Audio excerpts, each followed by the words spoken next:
Hello, Fringers. The following podcast may not be suitable for all ages. Listener discretion is advised.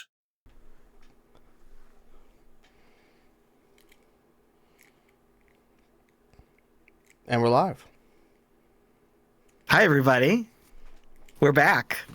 Yay! Hello, Fringers. Howdy, Rains and Donowitzes. Welcome to Season 2, Episode 9 of Neon Trails, an Identico actual play. I am your game runner, the Caleb G. Please be advised that Neon Trails contains mature themes and language and may not be suitable for all audiences.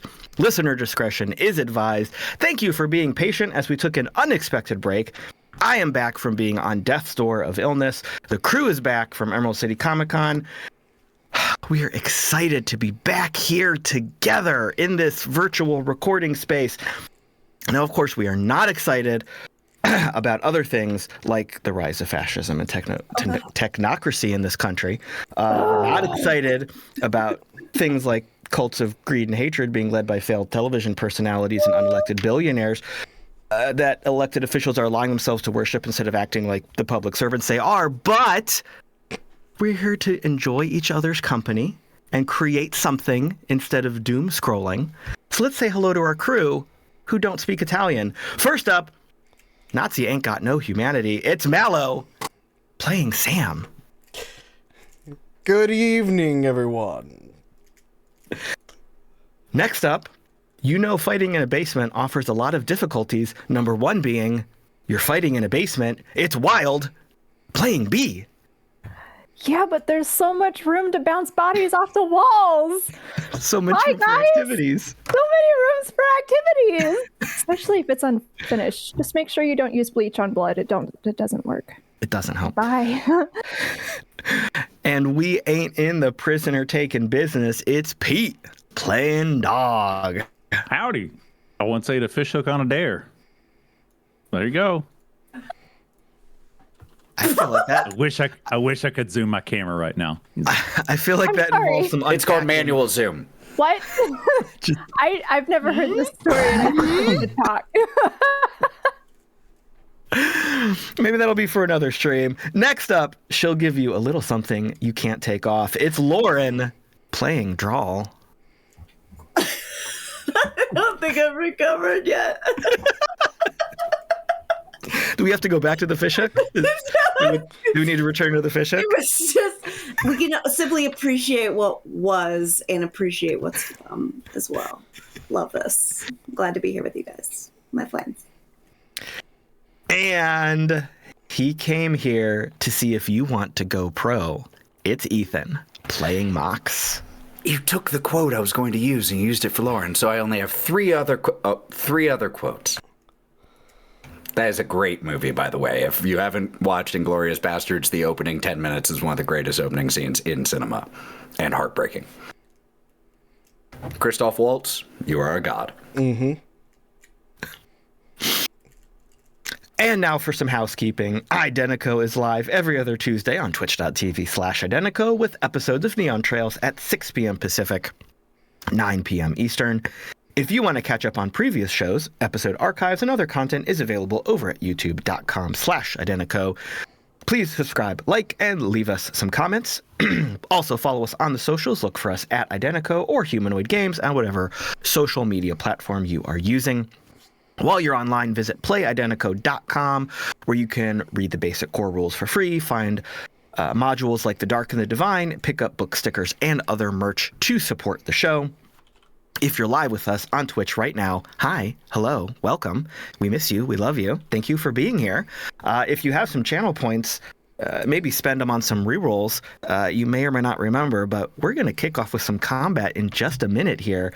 So maybe dice rolls are actually going to be happening tonight. Do not forget to check out show sponsors More Eggs Dice for super slick dice resin needs.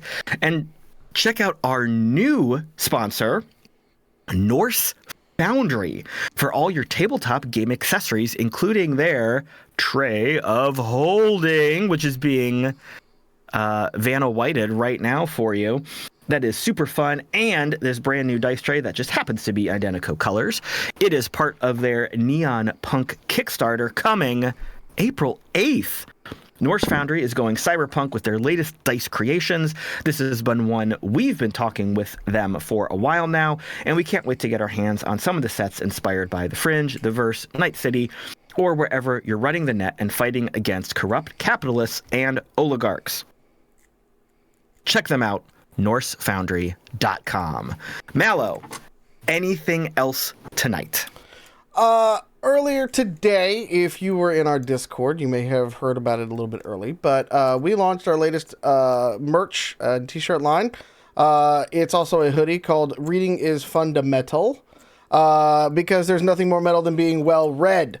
All the proceeds from this shirt are going to the Friends of the Seattle Public Library, a nonprofit organization that supports the Seattle Public Library system throughout the entire metro area and provides classroom books for Title I Seattle Public Schools. Early childhood literacy has been a focus of mine for a very long time, and in this time of political turmoil in this country, it's the one thing we can do is rely on each other to help our communities and help the people that are in need. Our libraries and other historical records offices are facing increasing scrutiny and budget cuts from these short-sighted administrations, but we can help them continue and support the people and communities near and dear to us. You can get the shirt. I'm going to put the link in the chat if you're watching live. For everybody who's watching on YouTube and in the podcast later on, I'll put the link down in the description below.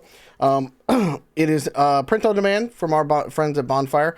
If you saw us in any of our Identico gear and things like that over the weekend, you'll know that it was very good, high quality, and they're very quick about it for it being print on demand. So please go over there, take a look. It is a very fun design that I created recently after the convention, and I wanted to sort of help us help them. So this group is very good about helping out the communities and things like that help us. Libraries are a great third space, especially even for playing tabletop role-playing games. Wink, wink, nudge, nudge. So support them if you can. Finally, I want to personally thank everyone who came by the booth and hung with us at Emerald City Comic Con. It was literally by far our best convention that we've ever had, hands down. I want to thank all the new and returning players. So if you've come here tonight from the booth and everything like that, thank you. And also, Portland, we heard you loud and clear. Yeah. Apparently, Portland is a cyberpunk city, and we're going to be coming down there very, very soon.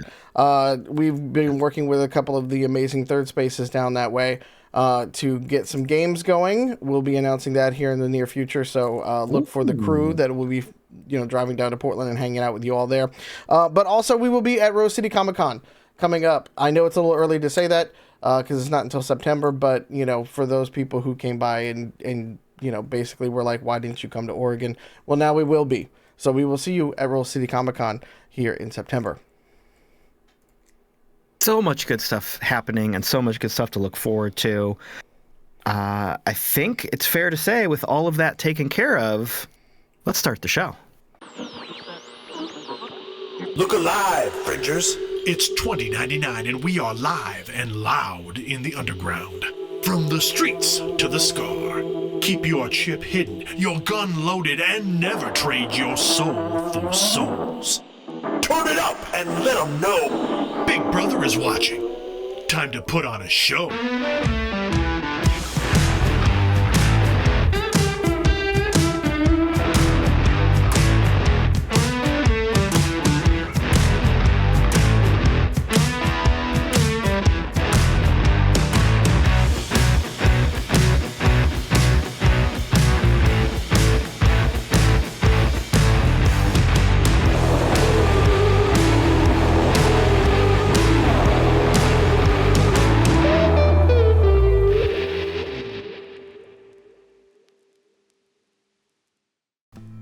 Last time on Neon Trails.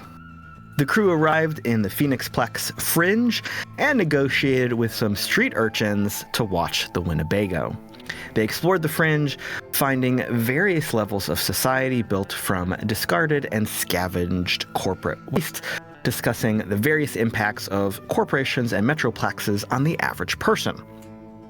After making their way deeper into the fringe and finding a shopping center full of vendors and merchants, Sam led them to a shop owned by an old friend, Hades. The local proprietor, Vince, had intel on the fixers that worked with the crew's targets and offered it up in exchange for a small delivery run. The crew accepted the job, driving Vince's truck and a mysterious shipment over to a bar called the Kingslayer. Once on the road, the crew was boxed in by unknown assailants and a rover. And that is immediately where we are going to pick up today. If we remember from a while back, there were 6 assailants drawing down on the truck that B was driving. She had taken action to attempt to grapple a few of them with the truck and successfully pinned them against one of the other trucks for now.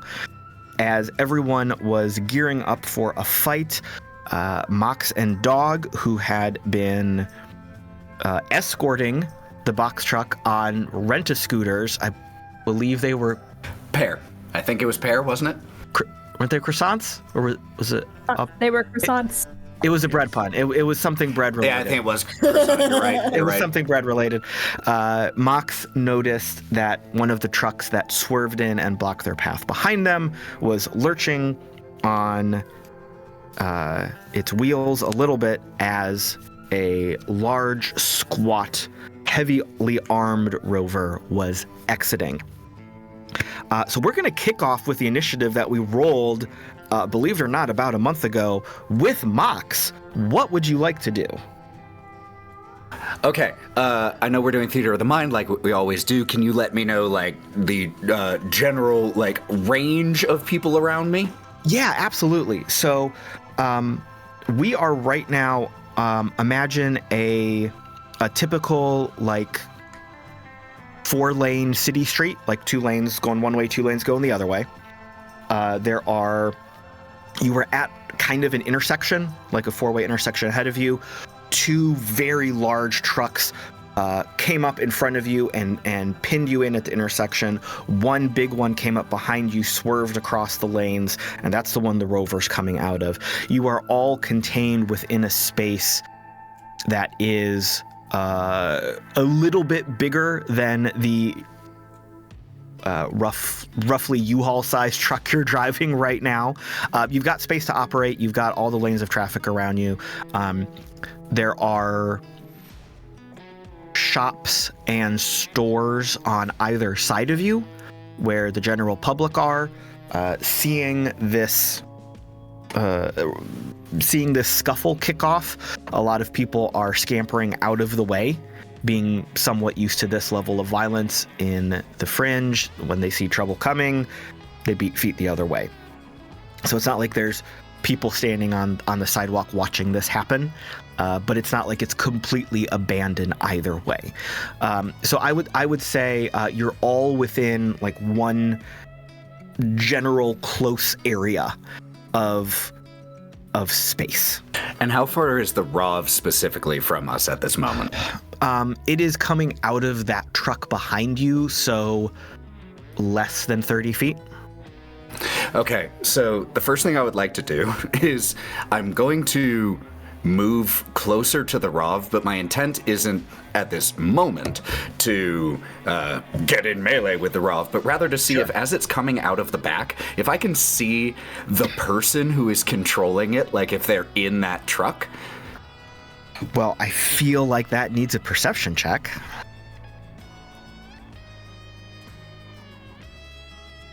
Nat 20? Holy moly. I think that's what you got for your initiative check, too, way back when. Hey, it's not 2 in one session. It's 2 in 1.5 months. Crazy. And that's legit. Crazy. All right. So you zip your scooter over.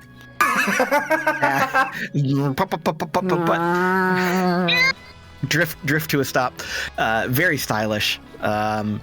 You see that the rover, as it is clambering out of the truck. It's not fully out yet, right? It's like in the middle of that step as it's kind of like swinging down. One of its big clawed hands is like out and around the top of the truck, and its body is like swinging out towards you into this open area.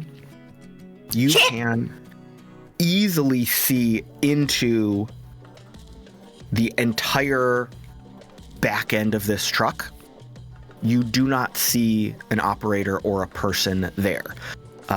You know, as a person in the identical world, that the quantum technology that allows a pilot to operate a rover, you can be incredibly far away or you can be close by. Okay, in that case, I would like to, now that I've zipped over here, pull out one of my EMP grenades and tag this thing, and then...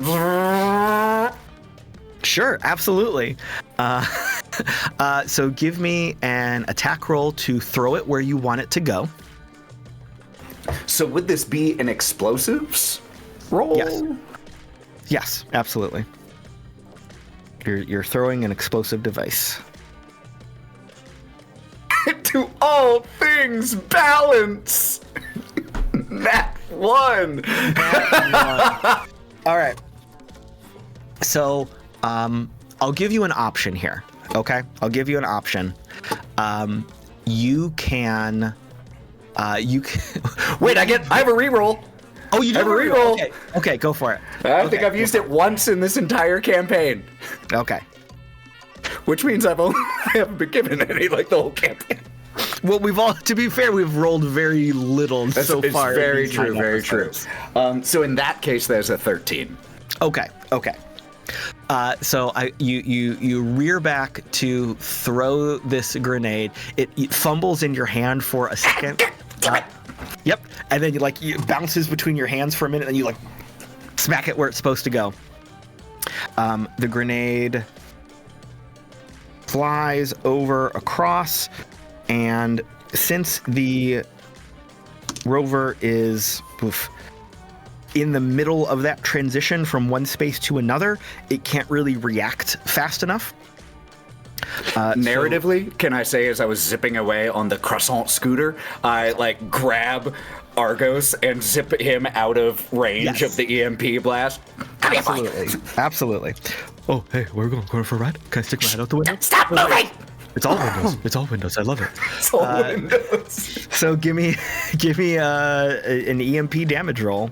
Historically, EMP and explosions with this team have not been the best. So the one was perfect, but I'm glad that we didn't end up with the one, because Argos might have been hurt in the process. It just means we got to practice. Yeah, that's true. That's true. All. We'll smash cut to a training montage after this Donnybrook settles down. So that is 3d10 for the EMP, if I'm correct. Mm-hmm. So that was 20 damage. Oh, moly. Okay. All right, so the EMP grenade fires off with that signature ozone smell, that pop fizz. It's not the explosion of a grenade that you expect, but it still kind of has that pulse through the air that you feel as the pressure of that electricity kind of rockets through.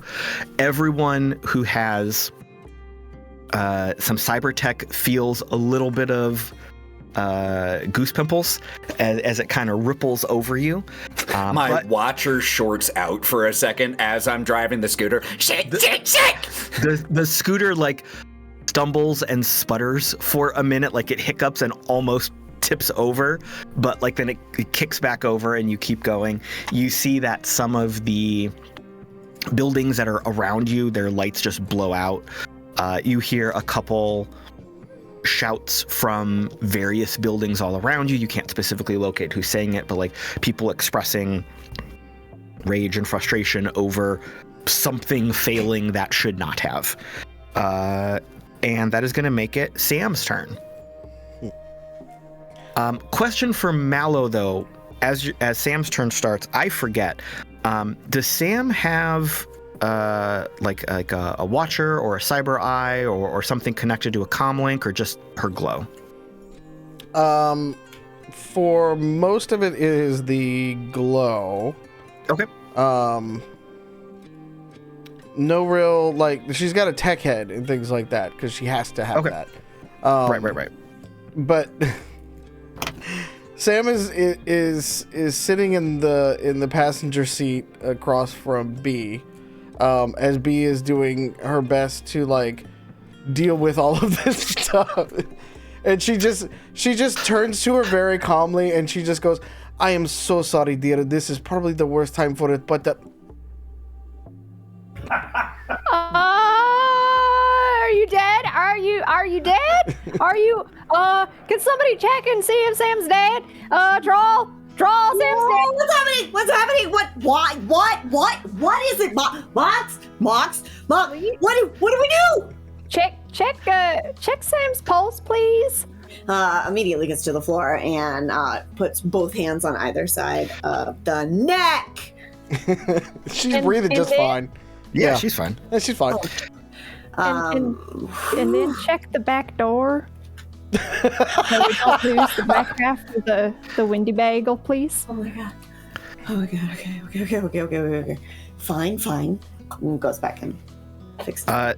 So Sam is activating and jacking into her rover. Yes. Now, we did not drive the Winnebago. Correct. So as you pop into your quantum control room, you are back across the fringe.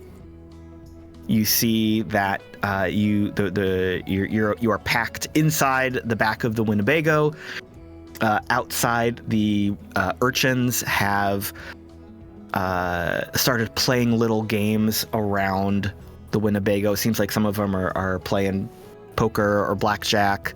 One of them is eating a sandwich. They are sticking to their duties as agreed upon, but they are not paying the Winnebago any attention. It is just a thing that they are leaning against like hooligans. Yeah, so it's they would hear just for some reason like a muffled like Windows like 95 startup sound. And then like the back of the like Sam hasn't figured out the door opening process just yet, so it just kind of comes slamming out the back of the Winnebago. And just I don't know what the urchins do at that point, but there's just a like it's just like a push and she's hoping that the door opens, but it it might or might not kind of thing. And out comes the Rav, and we're just hauling ass at this point. Just hauling ass. Like, not even caring about cars. We're not caring about other people. It's just Rav running down the street at this point. So as you are hauling ass away from the Winnebago, I think in the distance you hear these urchins trying to debate what actually just happened for a split second, because it was so fast. And suddenly there was a big noise, and that the door, the back of the Winnebago is kind of half hanging off its hinges, and two of them are blaming the rest of them for not observing enough. They think like someone tried to rob them, and they're debating if they're going to actually get paid. And the one of them, who's kind of like the ringleader, is like, no. They just said they didn't want anybody to get into the Winnebago. They didn't care. They didn't specify if something comes out of the Winnebago. We're fine. And so like this debate over the logistics of their payday and their job is fading into the background, and you are sprinting across the fringe. I would like you to give me a check here to see how quickly you get back to the fight. Can you give me an underworld check? Underworld? Okay. 21. Nice. All right. So, as you are sprinting, your heads-up display is feeding you all this information. You are seeing in real time all of these buildings and shops and people that you are flying by. And you notice that there is a little blinking light in your display. And it is just waiting there patiently if you want to interact with it. You know, Sam doesn't know half of these controls at this point, so she sees blinky light and goes, you know. Tries to click on it. Basically, Cool. yeah. All right, awesome. So what comes up is a little virtual assistant, and it looks What the like, fuck are you? It looks like a little tiny cartoon version of Mercury. And he's Chibi, kind of chibi version though, please. Chibi version. Chibi Mercury. Yeah. He kind of pops up. He's got his arms akimbo. Hey there, I'm your onboard virtual assistant. It looks like you're trying to go somewhere in a hurry. Can I give you the fastest route? You are adorable. But yes, sure, yes.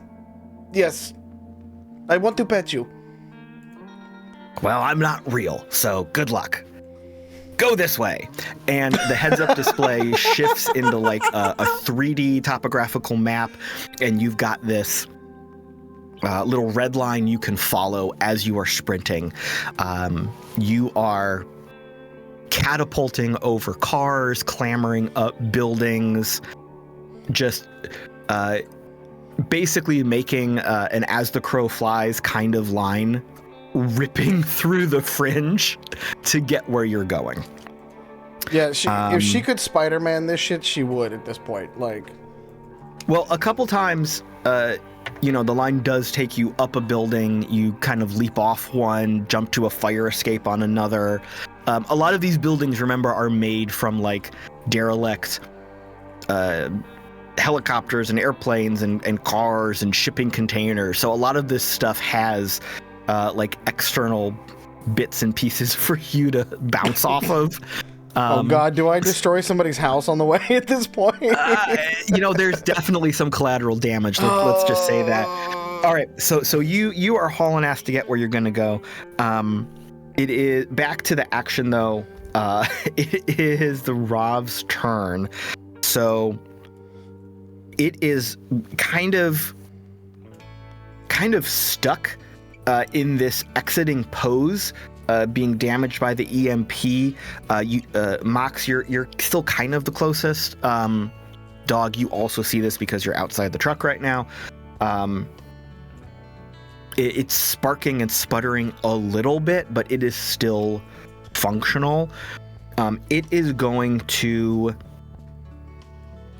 kind of shift its torso a little bit, and you see like a shoulder cannon swing up, kind of like Predator style, and like look for a target lock, and it is going to fire at Mox.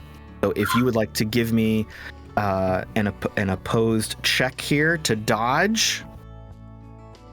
No. That's a 5. All right. So some rockets do come in your direction here. You are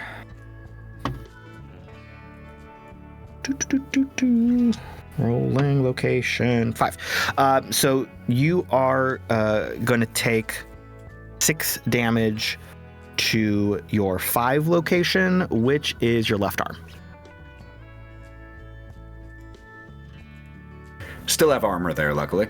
Yeah, the like these are kind of like those like small little rockets. Remember from Iron Man where like it was like the little kind of tiny rockets that are just, yeah, that's what's coming at you right here.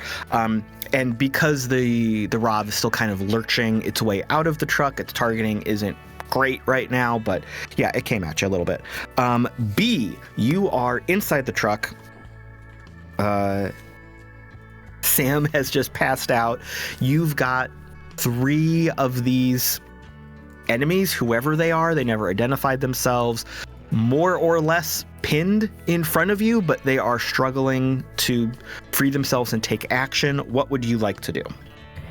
You know, I honestly think that with everything going on, B is in full panic mode and is just like full send on the gas pedal. There's no gentle about pinning these people. It literally is just like, ah! Sam's like passed the hell out. There's shit happening, and I am just like trying to keep these guys Okay. pinned. Okay. So why don't you give me a drive check? And that is going to be their opposition to try to do anything. I will do that with my new set of dice from Morag's Dice. Thank you very much. That's product placement, y'all. look at us being professionals over here. Oh, wow, it's cute and spicy. Okay, hold on. I need to check my character sheet. I got a 13. Cool. So you are revving the truck forward. 2 of them are like feebly pushing back against your truck, which doesn't make any sense because it's a vehicle, but they're like that instinct of fighting, like, what's going on? One of them, though, is seemingly successfully wiggling out right now. As that is happening, though, there were 3 additional enemies that you did not pin down. They are going to take a shot at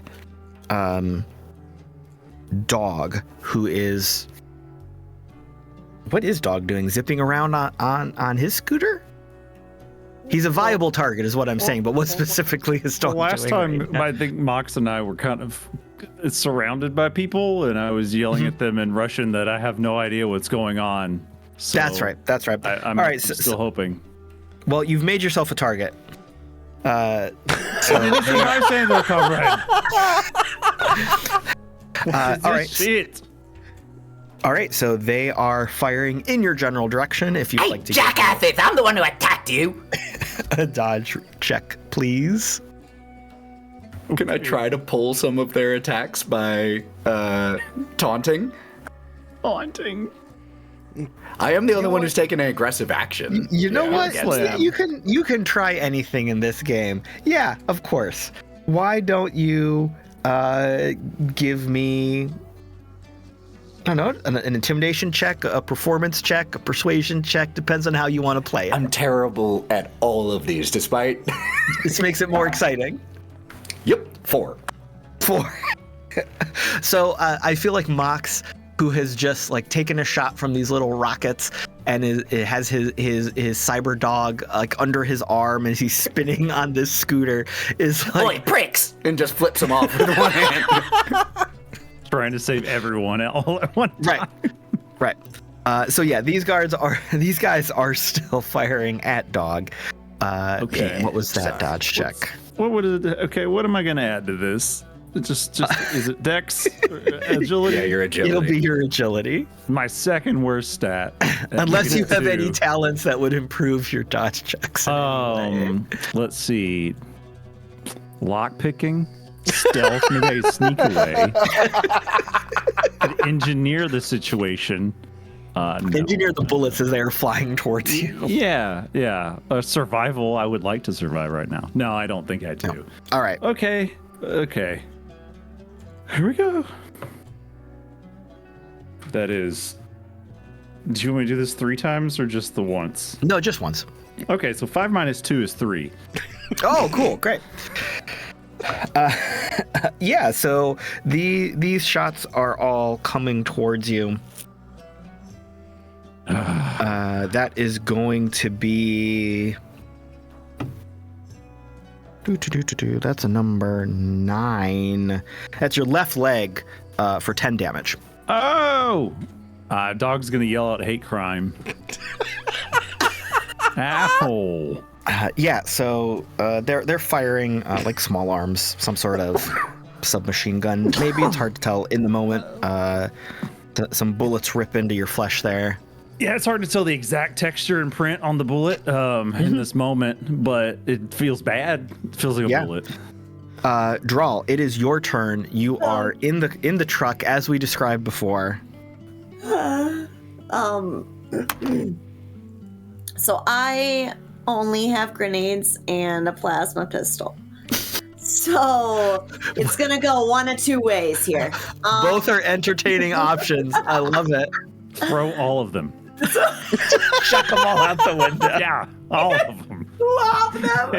Okay, so if Just an I entire were, bandolier of grenades out the window. if I Just were, like in Hellboy. If I were to Only if Don't you activate scream them. Yahtzee. Just cinematic masterpiece.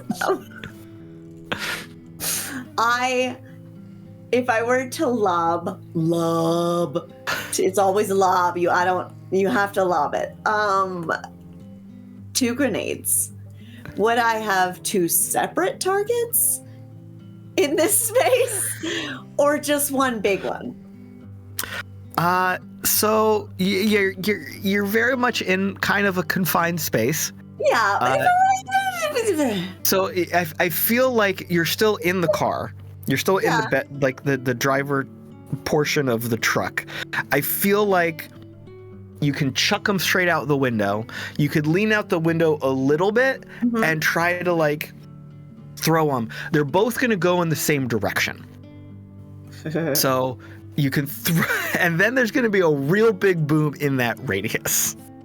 That just sounds like okay. Because there are vehicles, people. Yeah, Bad things because happening the all truck around. you are in is But I don't want to hit the scooters. is the front of the truck is the grill of the truck is pushed straight up against 3 individuals who are backed into another truck. They're sandwiched between. Yeah, there's the croissant scooters outside with your friends. Delicious. Okay. I'm not saying it's a bad idea. I'm saying it's an interesting idea. Do you need me to back up really fast? Just No. I can use a grenade for that if I need it done. But she is going to, because there are windows on either side, correct? Yeah. Okay, so she's going to prop herself up on this window with her legs on the inside of the car and pull out her plasma pistol and aim at the nearest individual target.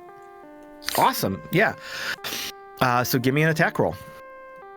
Because I really love my grenades and I've named all of them, so I'm super attached to them. Yeah. So I really want to, when I want to release them, I want it to be like a. How many times did I joyous tell you thing, not to name your grenades? I can't help it. I'm new to this thing, and I just really like the sound that they make. Okay, cool. I'm sorry. What was that question? I'm sorry. That. So just go ahead and give thought of me it. an attack roll, D20 plus agility plus any. No, I'm sorry, not plus agility. Any skill ranks you have in your pistols.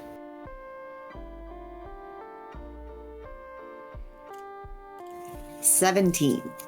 Oh, very nice. Oh.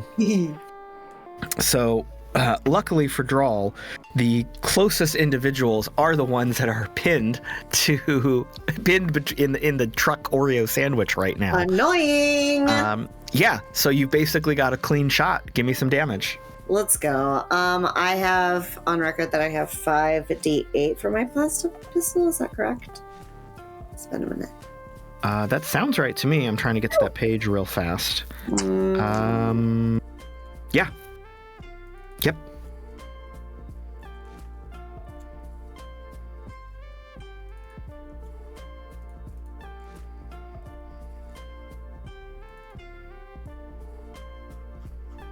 $23. And could you also roll a d12 for me to see where you hit this poor individual? Oh, yeah. Well, I like a D12. Okay. 7. All right. So yeah, you shoot this guy in the arm, and he screams in a massive amount of pain as the hot plasma just rips through his flesh and cauterizes, and his arm it more or less flops uselessly at this point. And he let's see if he passes out from the pain. Yep, absolutely. So you lean out, take a shot. This guy screams and just passes completely out.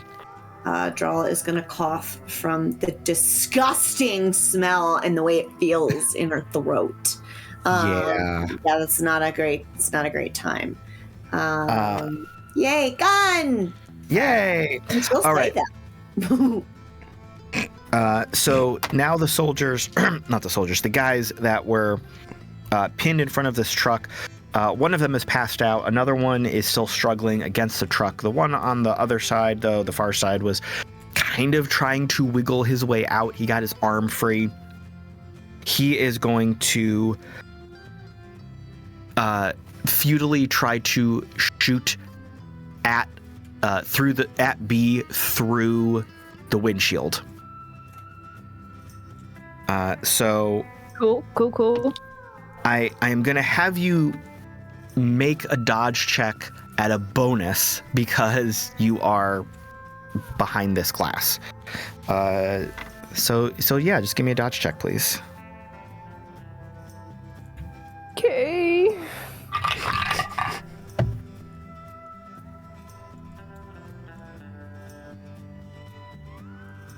You know, it's never a good sign when you have to like look at the dice and then look at your anything to it. Lauren, just a reminder, it's just plus your agility bonus. Okay. All right. Well. Hey, Caleb. Can I add acrobatics?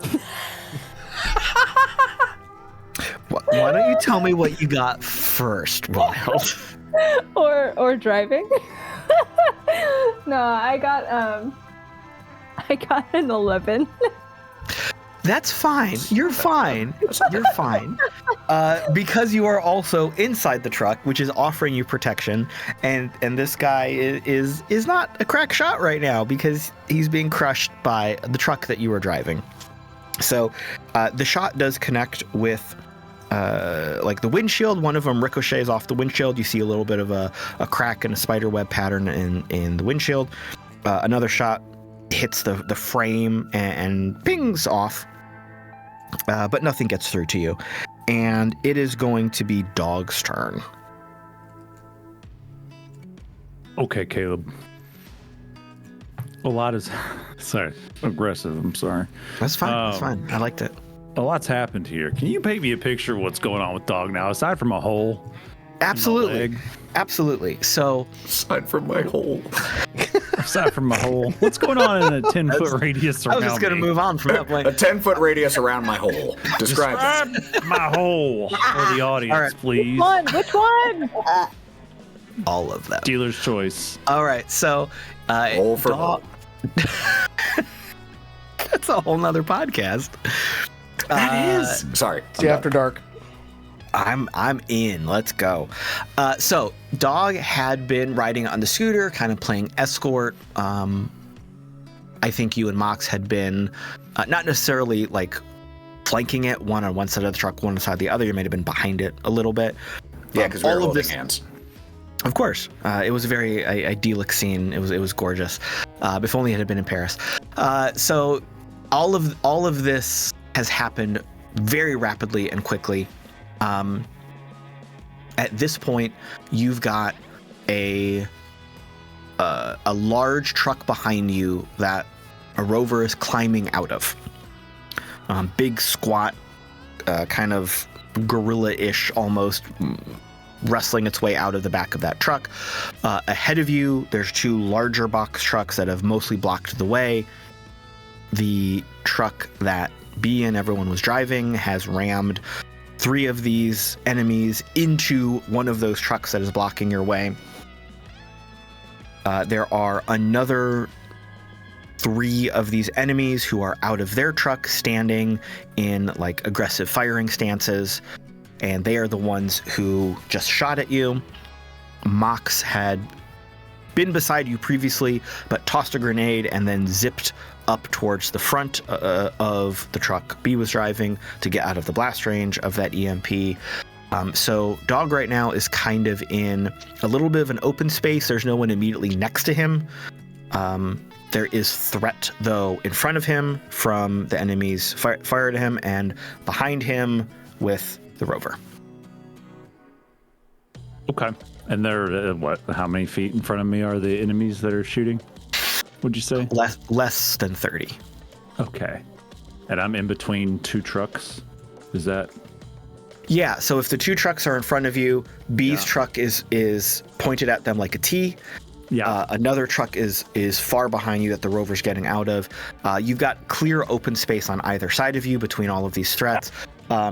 If we go to the far left, the far right, that is the shops on either side of the street that you were driving down. There's a couple cars and small vehicles that are parked or have been abandoned when this fight started.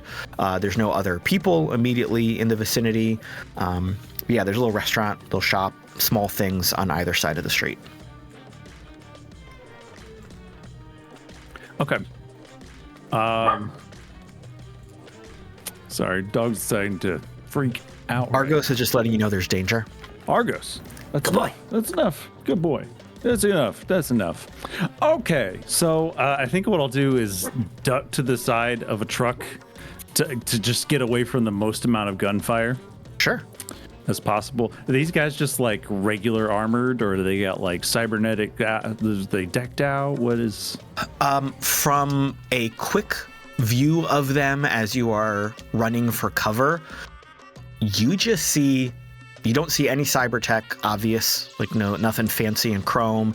You don't even see what looks like obvious armor. You just see some guys with some guns. Okay. So in that case, Dog's gonna duck behind a truck where there's less fire, and the guys that shot at him, well, as best as he can with a hole in his leg, and grab a hand grenade and sort of Larry Bird, skyhook, Kobe it towards them while ducking out of the way, and yell, "I've got a bomb! Bomb! Bomb! Bomb! Bomb! Bomb! Oh my God, I've got a bomb! Oh, I've got a bomb! Bomb! Bomb! Bomb! Bomb! Bomb! Bomb! Bomb!" So are you aiming to like chuck it at their feet? Yeah. Okay. All right. I mean, if I could hit him in the head and have that explosion right there, great. All right. But I'm not going to call that shot. All right. So give me a roll to see if it goes where you want it to go. Okay. Oh boy, I'm scared. What are we using on top of that? So any skills you have in explosives? Oh God. Hold on. Let's call it let's call it agility. Well,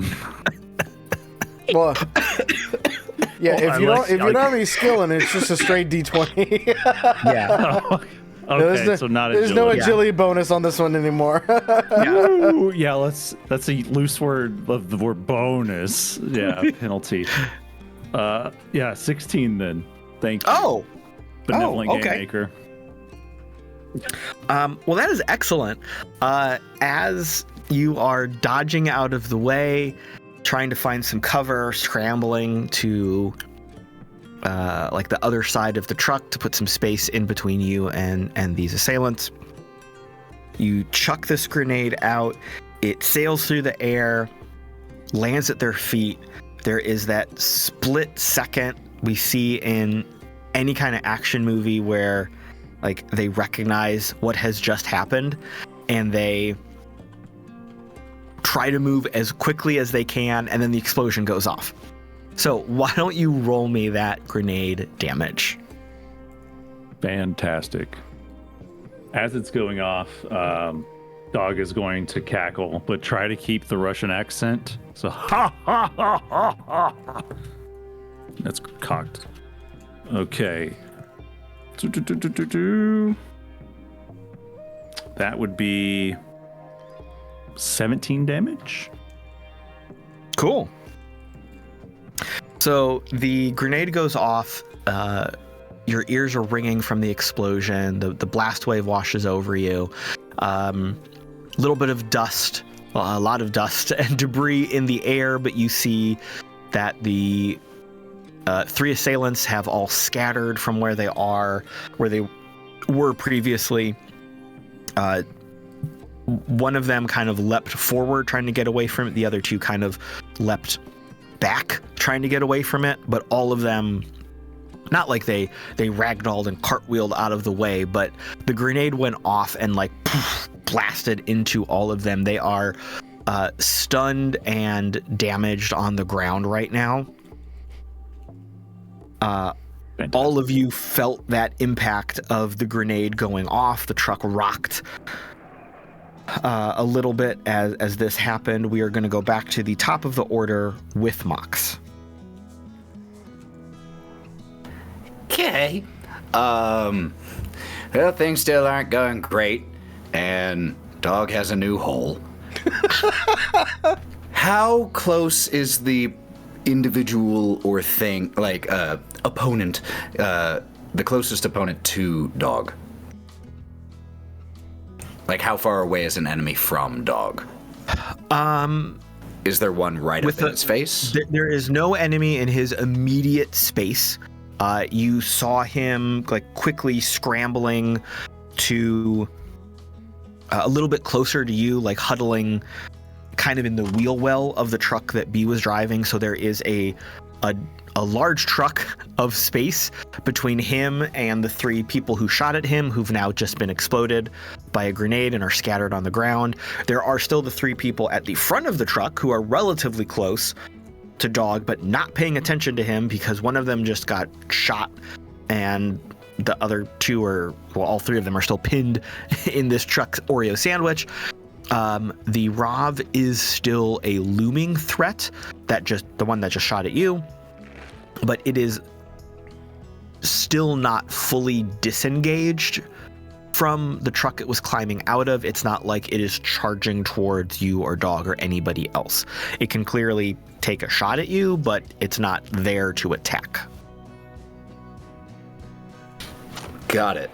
Okay. A lot of my equipment is still in the Windy Bagel. But no way in hell would I have been leaving home without Casey Jones. So, as I'm going to stop the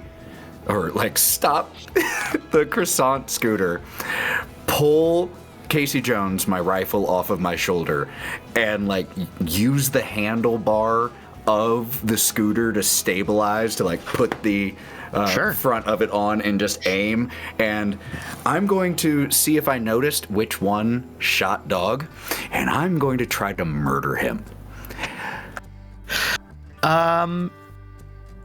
You thought you had a pretty good idea of it. They scattered with the explosion. Dog, which one fucking shot you? The one in the armor. Come here, beautiful. Got a gun. You can have a pretty good idea. You can have a guess at least at which one. All 3 of them had open fire. So Look for the one that don't like Russians. All right, I am going to take a called shot. Sure. So single shot at the one that seems most likely here, straight for his head. Absolutely.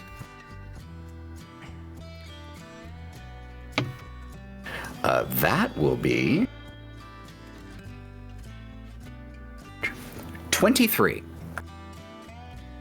So It is so incredibly much over the number that he rolled. Being stunned after just exploded by a grenade. Absolutely, you shoot this guy in the head. 15 damage. Well, there used to be a head. Now there's just a raspberry jelly stain.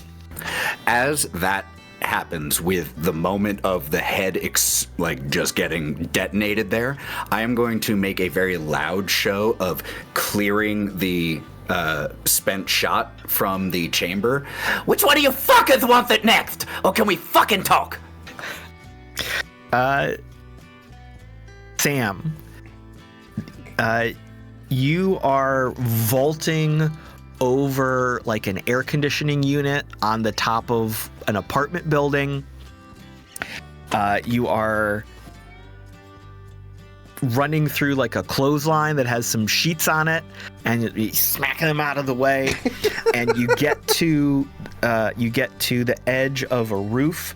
You leap off this roof, and you see this combat happening in front of you. You are now kind of jumping through the air, and you are about to land in the midst of this fight. Well, I feel like before we jump down, I feel like we should just take a railgun shot. Oh, sure, that's fine too. And can we see the Rob from here? Oh, absolutely. Okay, let's take that. Okay. It's a handful of D20s. That's the beauty of the railgun. So your Rav gets to the edge of the building. Chibi Mercury is like giving you the dotted line arc of your jump. Jump here, yeah. Jump now with this much force, and it's like giving you the X where you're gonna land. I recommend the superhero landing. You know, he's trying to. Sam he's trying has to really no idea about math. He's really trying to help. And you screech to a stop. Is your railgun in the arm? Are you carrying it? Is it mounted to your shoulder? What does this look like? It's just the carried gun. It's just the carried railgun. Okay. Yeah. So you screech to a halt, like leg up on the rim. Take the shot. What do we see? Oh, it's 5 shots. So. Oh, yes. We just light things up. Yeah. You know what I meant, though. Oh yeah. Yes, no. I see. That's more for the people at home to just know why we're doing a bunch of D20s here. You too can have a railgun if you'd like it.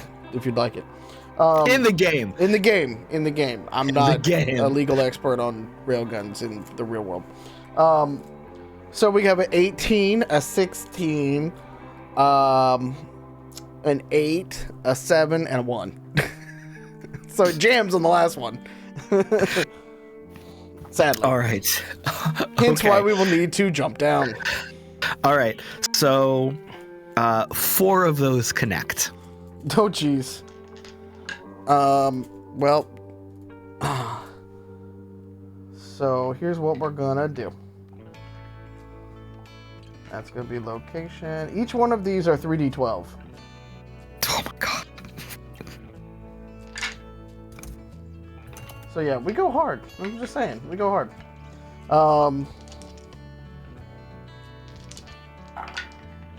Oh, that's a lot. 24 to the left arm. Okay. You said 4 connect, right? Yeah. Okay.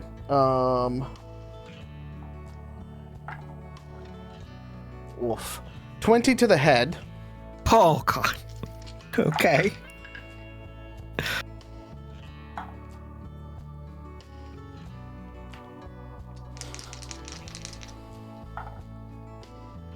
Uh, 24 to the body. Okay. And 20 to the left arm. Okay.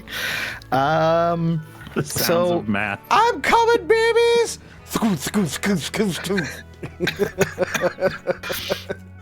Okay, so those of you at ground level, a grenade just went off. Guns have been firing. This has all been rapidly exploding all around you. And then suddenly you hear 4 comets hitting the ground and just feel the rock of the impact of these 4 shots colliding with this Rav that was not even all the way out of the truck yet and has just been absolutely shattered.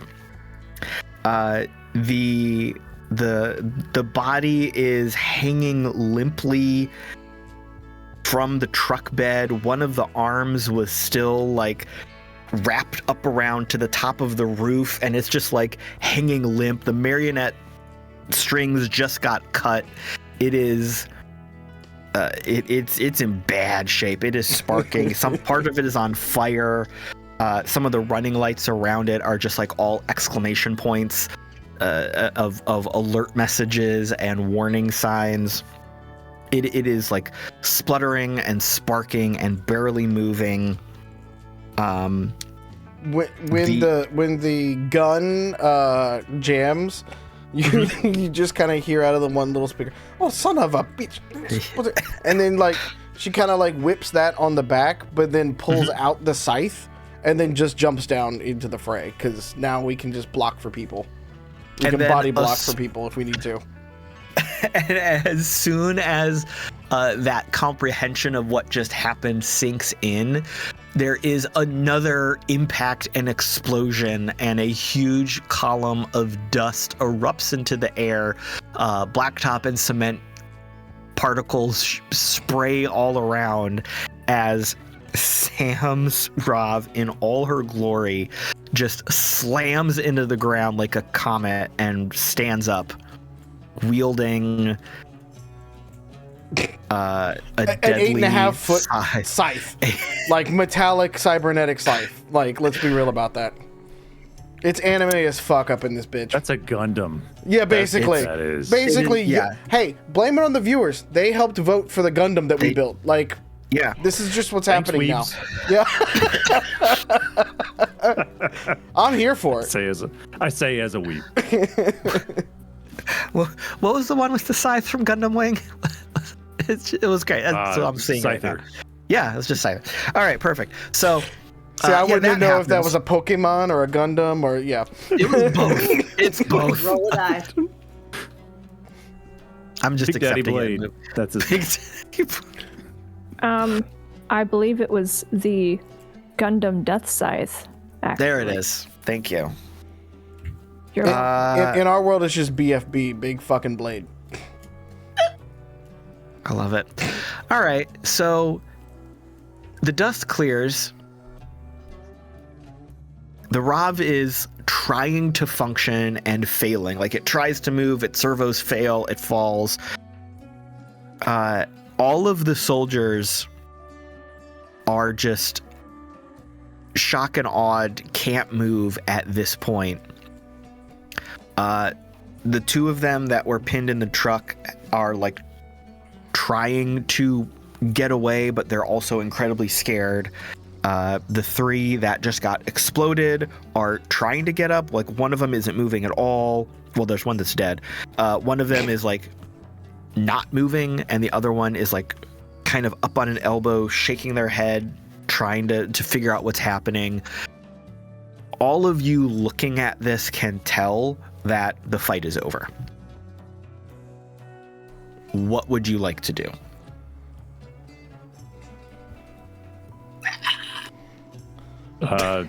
Dog wants to, while he's sitting on the ground next to the car, do the was it John McClane thing, and Das Vidania, bitches. And it's purely for him. No one else hears it. Yeah. Is the Rav still active? It's trying. It is that scene in one of the Terminator movies where the Terminator is like trying to move and just the servos keep failing, so it's just doing like the same motion over and over, and it's not working. It's not like off, but it is non-functional at this point. Okay, first of all, to my party, sorry, Mox is angry and he has a -3 charisma. I'm going to try to turn make it so the camera system of the RAV, wherever the operator is getting visual feed from, turns and points to the one who has had his head exploded. Sure. And is going to lean in front of the camera style thing, the eyes, so you can see both, and go, "Hey, how about next time we fucking talk? We would like a word." You don't get an immediate response, but the RAV completely powers down. Yeah, that's what I fucking thought. And I'm then going to try to do anything that I can in that moment to disable it from powering back on. Well, that feels like it would probably be an engineering or an electronics check to start messing around. If we are doing that, then that is a 25. Okay. So you can be busy for a few moments messing around with all this RAV's now mostly exposed wiring after it has these massive holes blown into it. And as he's in there, pulling or disconnecting things, just looking around, "Babe, you okay?"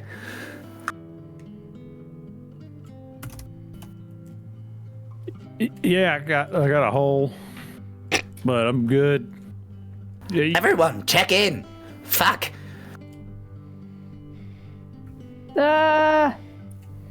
Margo. What the fuck? And just gestures at the Rob, gestures at Sam, gestures at the Rob again, gestures wildly at everyone. Hello, dear. Are you done? Oh, Sam, you're looking good. She's gonna kind of walk up, and then there's still one pinned, right? He's still got one pinned up against the wall with the truck. Really, right? really, all three of them were still pinned there. One of them has passed out from having their arm basically shot off. The other two are still kind of wrestling, but seeing what just happened, especially with this death Rav walking towards them, they are absolutely hands up. Well, one of them, his arms are kind of pinned down, but the other one is yep, okay. What's up? Let me know when you want me to let off the gas. I think the tires are bald. She just kind of walks over and just kind of lightly taps the outside of the car so we don't bald the tires too much. But she will take the scythe and just kind of put it all up, up under their chin, the one that can, do the thing, and she'll just lean down and just kind of look at him and go, "Who sent you?" We were just we were just trying to get the shipment. That's all. Vince wouldn't sell to us. We're trying to get it. We needed it for the fight. Oh, there are fights now. Where do these fights happen? Well, I mean, all over, but the Kingslayer. Where is the Kingslayer? He's trying to kind of motion with one arm. I mean, it's kind of that way, and then you hang a left at the bistro, and then you go down, and it's the second right. There's a guy who hangs out there with a sign about the end of the world, and then you go past him. Don't give him any money; he'll just talk all day, and then it's right there. What do I need to know to get in? I would like to fight, and I would like to make a delivery. I mean, are you registered? Are you on the roster? Do I need to be? Or is this Yes. something that, can be greased wheels? I mean, I don't run it. I don't know the organization. I'm not like a project manager or anything. I don't know how they organize it, but I bet if you go talk to Silence. them, you might be able to. I'm like, She pushes they this just further up on him to get him to shut up. She just He kind of does. looks at him and she's like, I'm going to tell my friend to let you go. Never, ever, ever mess with Vince again. Tell everybody you can. Tell your little raw friend that I would like to see them eventually. It might not end well for them, but I will see them again. Holy shit. he nods to the extent that he can. Very good. And she will kind of look back at B and just kind of give a little bit of a nod to like, okay, maybe like let him. They're not going to do anything at this point. B's gonna take that as a nod to put the accelerator back on. She, Stomp on it again. she'll kind of hold One up her last hand time. and be like, Just all right. So the guy that Sam was just threatening, just throws up from the stress and then the truck slamming into him. So yeah, now and then the one in the middle just kind of passes out, like the one that got his arm blown off. They're having such a bad day. These And then B will back up to give them some space. she'll just lean down when that happens and she'll just look at him and go, run. So the one that threw up that you were threatening, like reaches down for his buddies and tries to drag them. And there's that split second where he's like throwing his weight against their body and it's just too much because he has like one of each of their arms and he stumbles and falls and then pushes himself like backwards on his ass, like that backward crab crawl scramble, and just gets up and beats feet into a random building somewhere. The other three, the other two, because one of them is dead, they are still like trying to get their senses together, but they are backing away and not engaging with you at all. Like they're like stumbling up and out of the way, like clearly they got their bells rung, they got a concussion from the explosion. The explosions and stuff, yeah. All of the explosions in their general vicinity. How big? There was a van that pulled up in front to try to do the pincer maneuver, right? Yeah, there That's- was two bigger box trucks that pinned you in, and then one truck about the same size behind you that the Rav body is hanging out of right now. Okay, so the one in front of us is just clean kind of thing? Yeah, if you check them out, like there was three guys in one truck, 3 guys in the other, and you've dealt with those 6 dudes, the trucks are empty. Okay. She's gonna kind of like walk over to the other truck and just look over at Mox and them and be like, look, free truck. I get in back now. Wow. Fair enough. I hope one of you can drive, because I need to still be in this. If we're doing that, I was hoping to have a little bit more time with this Rav because it is mostly out of the truck. So I don't think if we drive it, it's going to be in the truck while we drive away, right? No, so the way I understood it was the Rav was in the back truck, not in the front truck. Oh, okay, Right. different So truck. you can still fuck there's- with that one if you want to. Cool. Yeah, there's the Rav in the back truck, there's 2 trucks that are in front of you, and there's the truck that you are driving from Vitz that is still in one piece, and its cargo is still sealed and intact. So if there is a way to take the truck with the Rav and have the Rav be there as well, I would love to do that. Otherwise, I would like to salvage parts off of it if I don't have that capacity.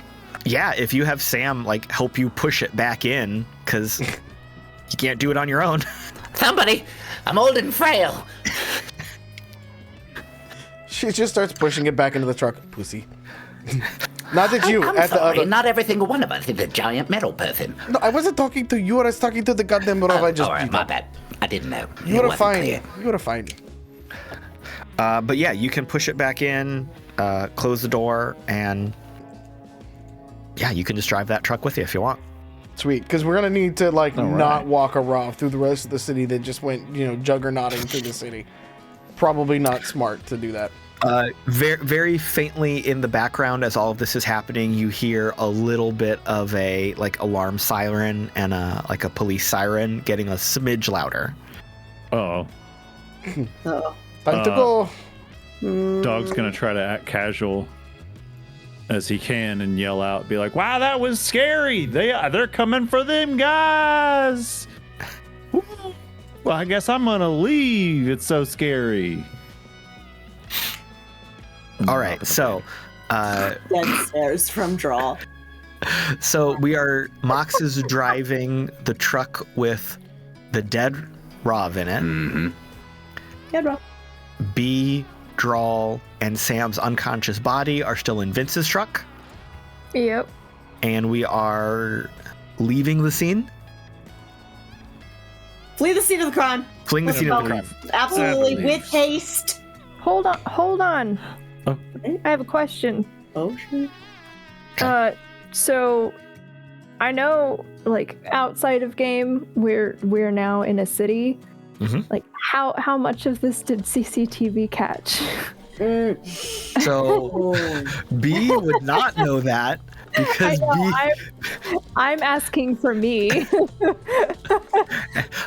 as a player, everything is very closely observed in the plexes, even in the fringe. Fantastic. Would any of our group think to think about that? Sam would know, but Sam also doesn't give a shit. Since she's in Angel City. She knew what I'd she have was to- doing when she ran half across the fucking, like, fringe with a Rav. Fair. Yeah. It wasn't that far because of how fast you got there, but Well, yes. true. Yeah. Dog grew up in Angel City as an engineer, but he also just got shot in the leg. I guess I'd have to roll for his paranoia level. Yeah. But yeah, There's he might. there's a level of chance. it. Yeah, there's a level of it with like Sam knowing that like in the fringe you can kind of pay things off and gotta get like she's hoping a little bit of the underground kind of bit that she can just kind of be like, it's fine. Kind of thing that like nobody's going to investigate too much kind of thing.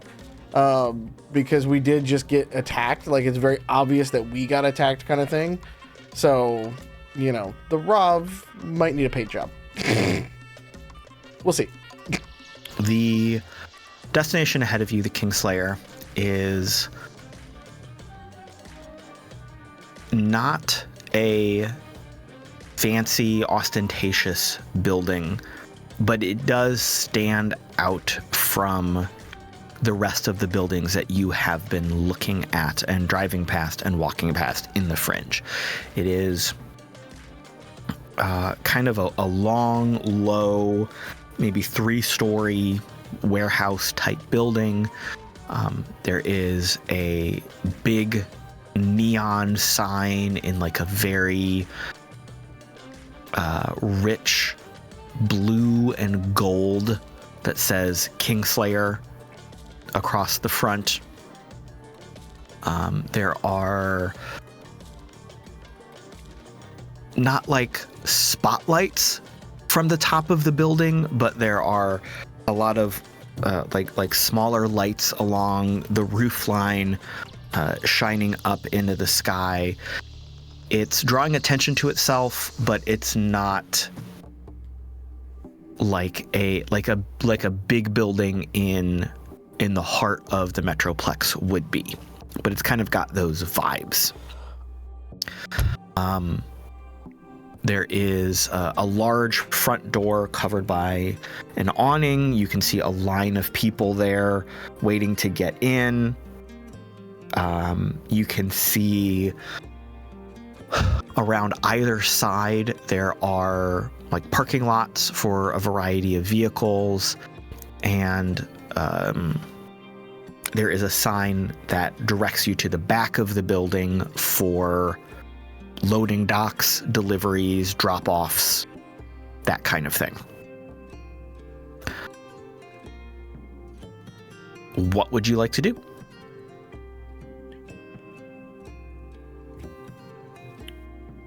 Well, I suppose, assuming this is the right place, I'd whip the truck around and start backing up into the loading dock. Okay. So as you do that, there are a handful of workers and employees back there. You see a couple of armed guards kind of walking around the docking bay. You see off in the corner, like on one side of the dock, there is a very not ramshackle, but not well-made RAV, like unloading pallets and moving stuff from one point to another. And as you pull Vince's truck up, a little hover drone like flies in front of the windshield and looks at you just as an employee, a worker, walks up asking you what you're dropping off, kind of thing. Hey, what are you here for? Is this before or after I have finished pulling, like, back to the loading dock? Or during? During the process. All right. Well, we gotta drop off. Hold on one second. I'm kind of doing something and don't want to run into your building. So if you just, like, give me a couple of seconds, I got stuff for you. Okay, yeah, you got a shipping order, you got papers, you got something on your glow, like, what's up? Drall, do we have those things, right? Like a bill of lading, something? Oh, yeah, absolutely. Sorry. And she pulls up her glow and she just looks through the information that's been sent to her via dropped to her from Paperboy and our other connections. Yes. So what exactly do you need? Sorry, I'm just like really taking everything in.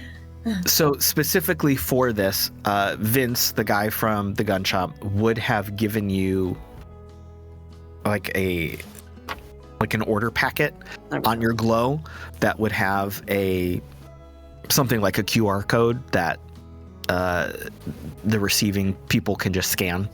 Okay. Of course, you wouldn't need blueprints to your own building. That's totally. Definitely want to swipe past that. Yeah, just that's what the other file. Anyway. This is what we and just immediately puts the glow in the face. Is this what you're looking for?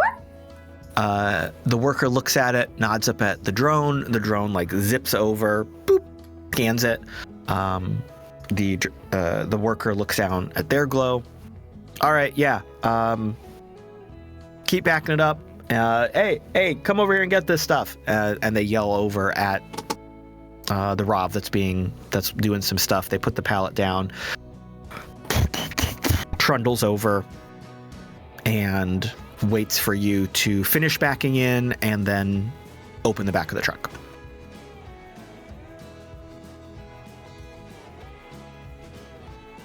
I pressed a button. This place is huge. The doors like slide open. It's like these kind of wrap around doors. They slide like pocket doors into the back of the truck. The RAV starts pulling out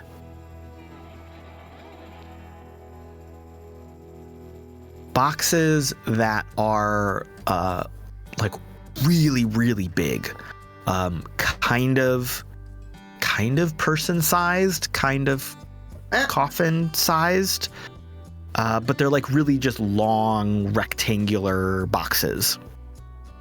And the RAV picks one of them up and trundles off into the building. A few minutes later would come back and pick up another one and bring it into the building as well. But yeah, all of you are there. The job itself is now done. and you're at the Kingslayer.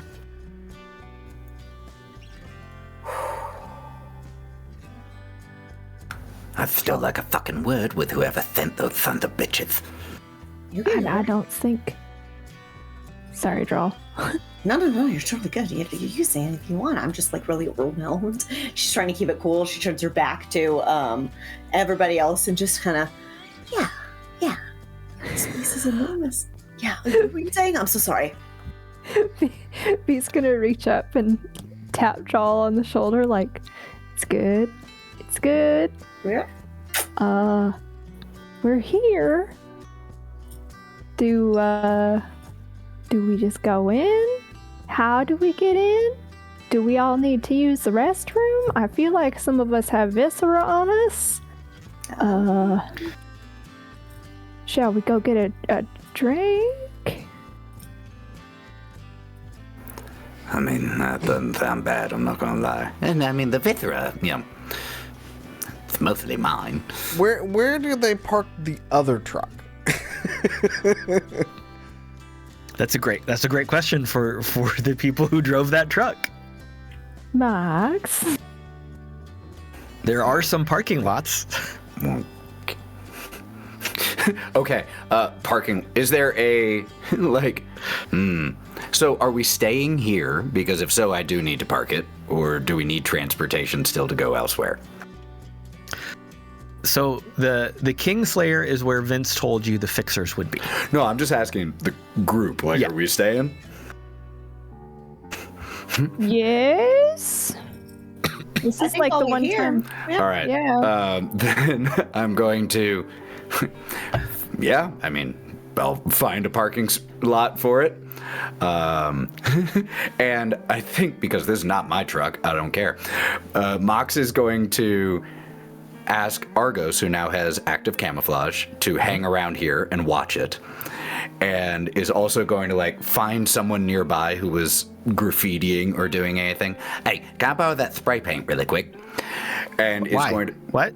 I just need to write something on my truck. You don't have your own spray paint?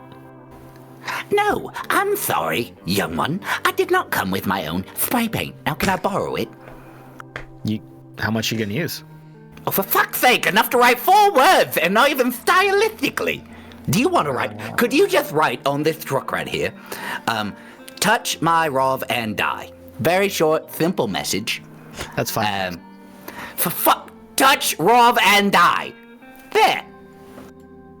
Or maybe an ampersand instead of the and to make it 4, if that suits your style.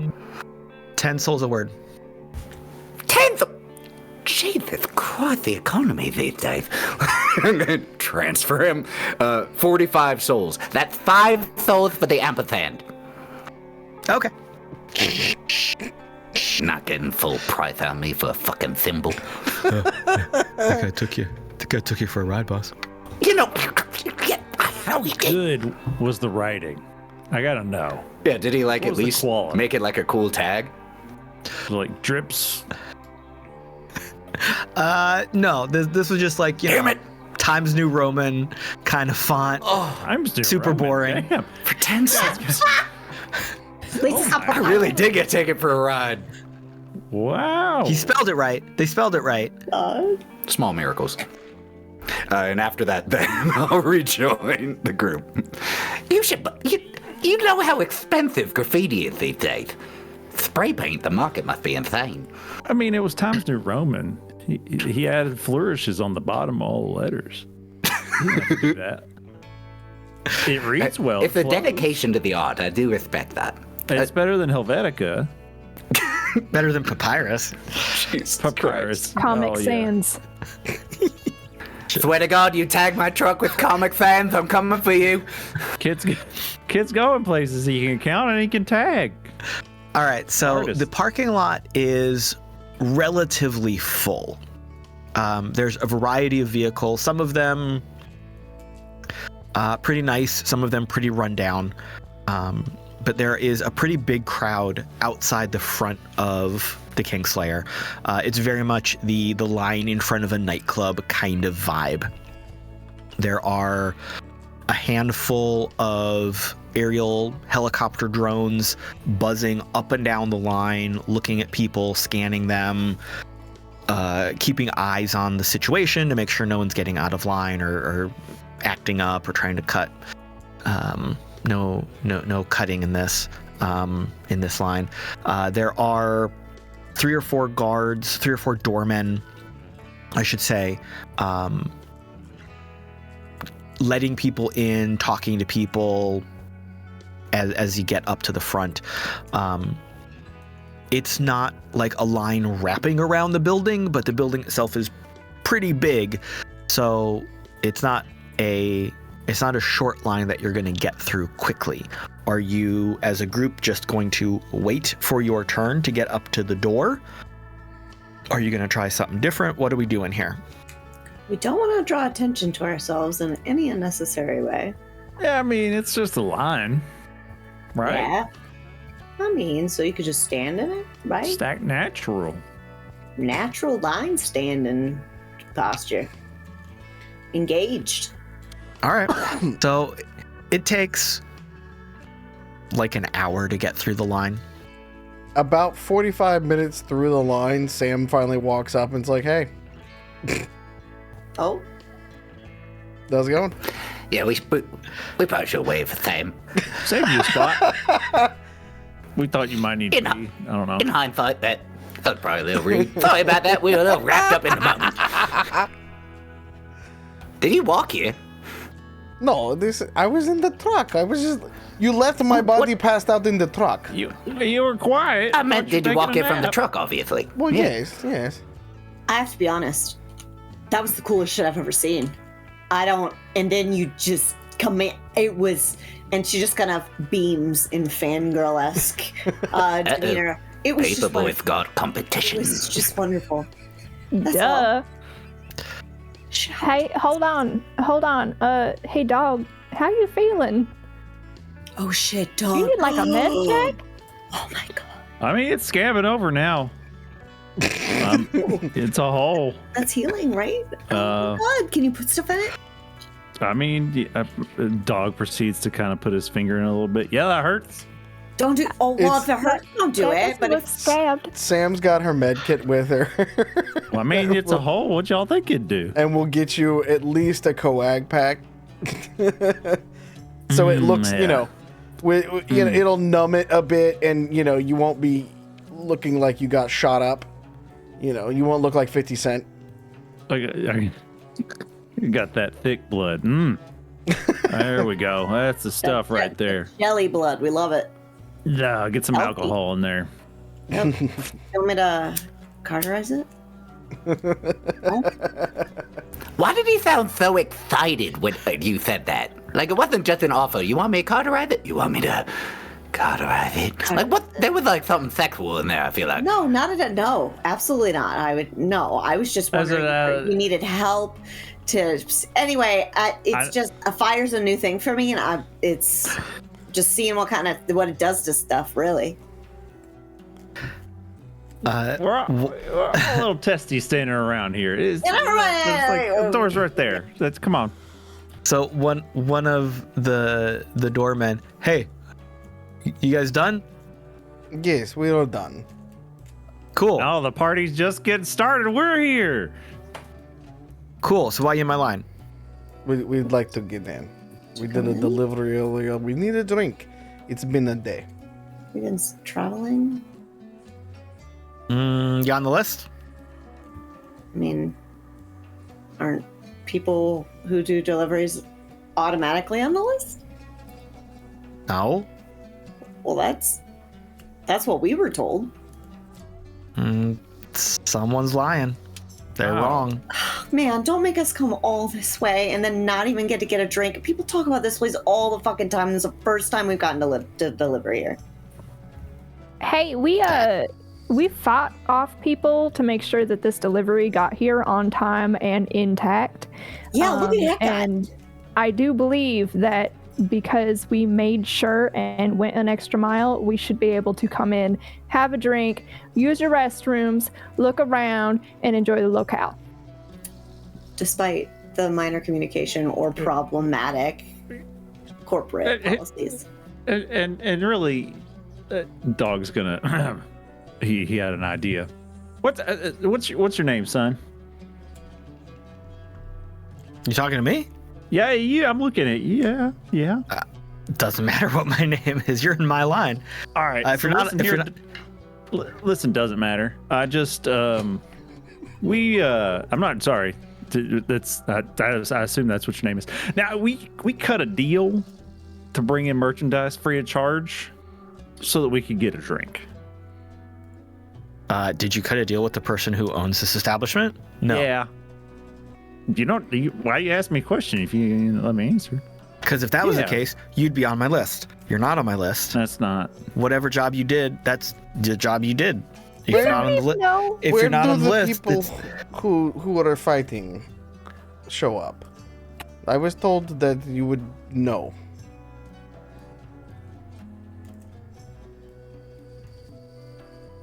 what do you mean fighting? What you kind? know exactly what I mean. Well, I mean, there's different brackets. Is this a one-on-one situation, or is this a jacket and pilot something situation? She looks up and down at her 6'4" gigantic fucking frame and looks at it and goes, "Could be either one. I'm happy either way.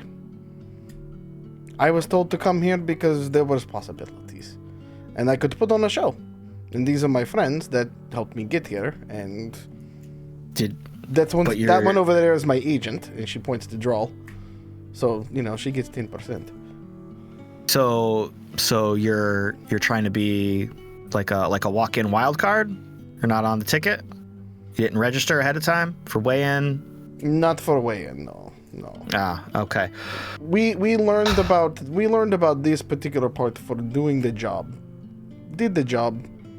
They said it could be possible. I said I was just in town for a few days. Would love to do a fight. All right, Your well, opportunities there. Why not? fight tickets not in my job description. That's around on the corner. Walk-ins can have one associate with them in their corner. Y'all figure that out on your own. The rest of you, if you're not on the list, general admission is 100 souls ahead. Easy. Oh man, that's a lot. Yeah. Max, I got it. I mean, we all got it. I'm just trying to not make them know that. I know. Max is looking for that discount. 100. I guess I won't be able to afford my diabetes medication this week. It's just tragic. But sacrifices must be made. The GLP-1s went way up in price. Rick, seriously. Tell me you live in a capitalistic dystopia without telling me that. Uh-huh. Bernie did not win here. I'm sorry. No one won here. All right, so who is going to go in through the main doors, general admission? Who is going to go with Sam to the fighter's entrance? Sam, choose your moral support. No, I want to see this. I want to see this play out because I want Dog. Huh? I thought Drall was your agent. Chaos. No, the agent gets me in, not is in the corner. Are you a corner man? Yeah. I'll make And a if you bet. need an old coach, Get in there, Sam. Yeah. Get in there, you bum. All right, come on, Okay. Max. Wrestling promos. Yeah. I think Dog would have been perfect. We can both come. Great. Come on. Great. Doesn't have to be. We're a package deal. I mean, it's a hole in one of you. I mean, if you want me, is this gentleman gonna let us? We'll get in. We'll get in. It's fine. Hey, you want me to talk to him? I'll tell can you what. convince him. You keep track of Drall and B. Mox, you go with me. We'll give them plenty to stare at while you guys do intel. You do what you do best. That's very All right. thing to hear. Sounds good. All right, so Sam and Mox head off around the side of the building. Dog Drall, and B, you walk into the Kingslayer. It is a night and day difference at the second you walk into the building. This dog, this is corporate Metroplex through and through. You've been at corporate lunches and corporate dinners. You've been at required happy hours, right? This is the corporate life. This is the Metroplex life. You walk in, it is immediately 20 degrees cooler. The air smells better. It is dark. You've got illuminated floors taking you to different destinations. You've got neon lining the ceiling, lining the corners. Everything is slick. It is dark glass, dark chrome. Everything is sleek and elite and well made. You walk down a little bit of a corridor. You see a variety of rooms off to your left and right. You see people milling about. They look like they're maybe their private rooms or special reserved rooms. You're not sure. You hear a like pulsing bass of the music just pumping through the building. You smell good food, you smell alcohol, you smell people, you smell a little bit of like you smell a little bit of blood and sweat in the air. You walked in on the ground floor, and I said that this is a really big kind of warehouse building, about 3 stories tall. The room ahead of you you're kind of walking down that dark hallway. Like in the movies when like the room is very bright that you're walking towards, drawing you towards that type of scene. That's what's happening here.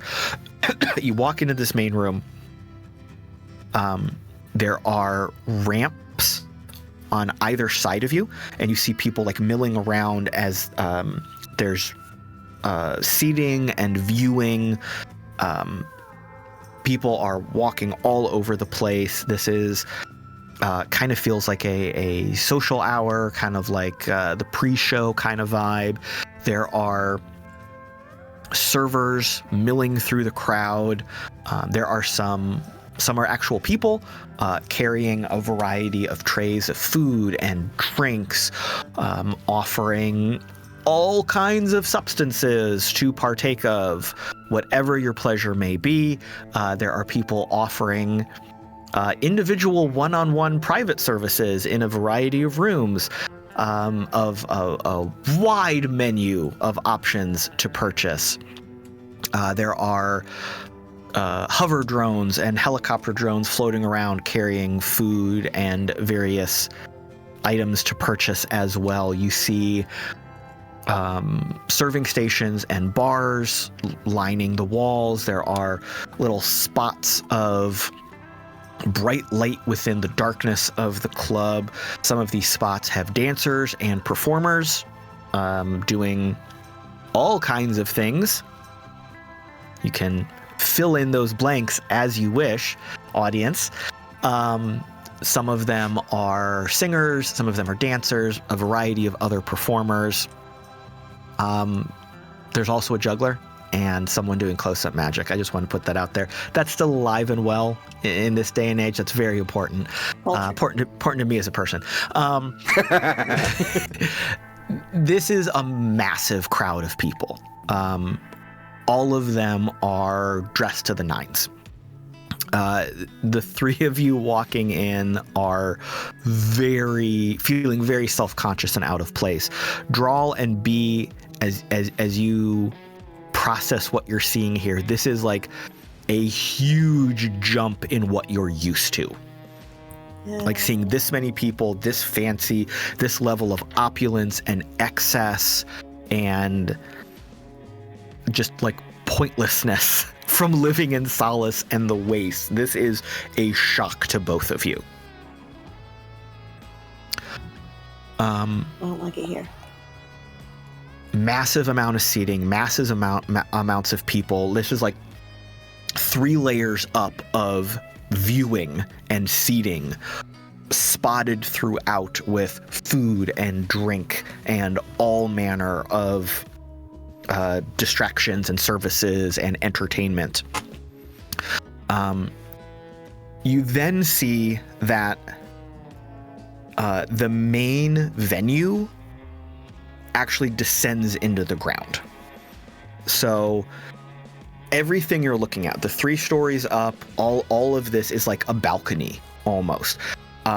It's not like it's on a center stage. Everything is sunk into the ground. If you go over and look down, you see that it descends far further than just the 3 stories that the building is. It's built down into the ground. Looking down, you see an arena that has been built. You see currently going on, there are maybe a dozen individuals in this arena beating the absolute shit out of each other. You see a variety of chrome, you see a variety of cybernetics, you see what might be some like weaponry, but it's all like melee weapons, right? And all of these individuals are just locked in combat with each other. You hear an announcer, you hear multiple announcers calling out the action, commenting on what's going on. The arena is built up right now to look kind of like a regular boxing ring almost. But scattered throughout the arena are, beyond a variety of weapons, things like derelict cars, tables, chairs, chunks of buildings. Like, it's just stuff everywhere. And some of the combatants are running behind it for cover or climbing up and jumping off of it. One of them like picks up something like a dumpster and chucks it at somebody else. That's the level of extreme that is going on right now. And a lot of the crowd is paying attention to it. You realize now, as you're kind of processing all of the sensory input, there are also multiple display screens, holographic displays, so that anybody can see all of this no matter where they are in the building. You realize that a lot of people have displays up on their personal glows or their personal network of devices to listen to the show, watch the show, zoom in on certain things. There's also a lot of people walking around betting and gambling on what's going on, and you kind of process each new piece of information one at a time. You see over there are like a big display of all the odds. Like, here's the odds if you want to bet on this, and this guy doing this to that guy, and someone getting their head chopped off, or someone losing a limb, or everybody getting killed, or nobody getting killed. Like, there's just odd after odd after odd, a zillion different things you can bet on. A lot of the workers walking around are just advertising, asking people like what bet they want to place next, or, you know, we're offering new odds on this kind of thing or that kind of thing. So that is just overwhelming the 3 of you as you're walking through this and trying to observe it. Sam and Mox, you go around to the side of the building. This is a much less ostentatious entry. This is a very side door of the warehouse kind of entry. There's one guy standing there. Big motherfucker, broad shoulders, lots of muscles, cyber eye, leaned back against the building. Looks kind of bored, but not someone to be messed with. What do you do as you walk up?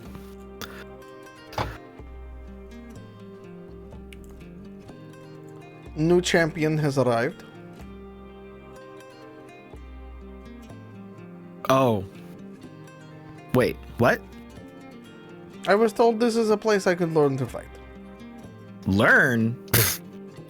Honey, you're gonna get killed if you don't know how to do what you're doing in here. No. I was going to learn other people. Okay. Got some balls on you. I appreciate that. You Real got the ticket. contender. I was born female. My balls are inside.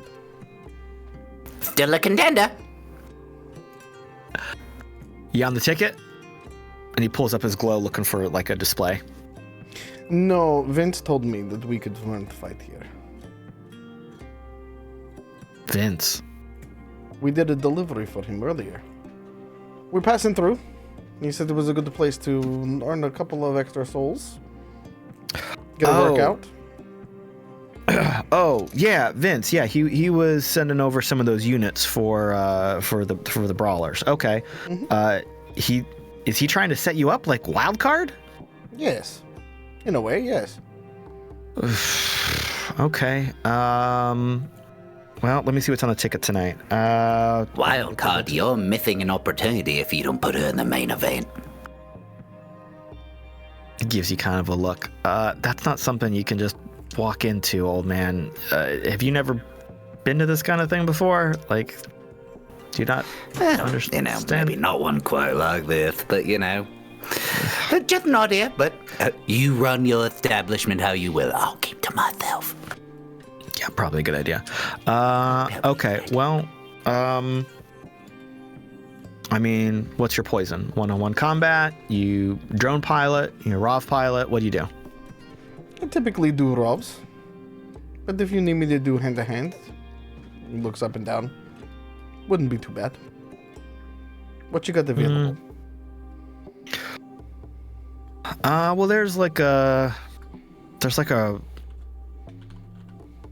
couple different spots we have open tonight that I could squeeze you in. There's a wild card spot in the ROV Brawl later on tonight, and there's a wild card spot in like the one-on-one gladiator match. Someone backed out for that one. Pussy. It's your call. Santa Mirta, at your service. We will be doing the ROV battle. Okay.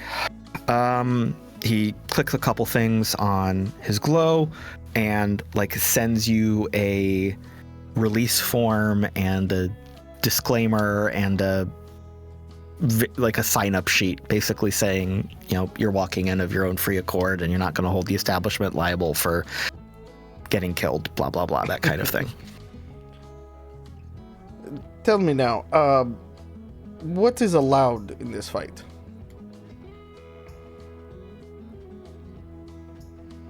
What weapons, or is it just hand to hand? Like, this is just a melee. Perfect. I'll leave the weapons in the car. Okay. Gets the information back from you. All right. This is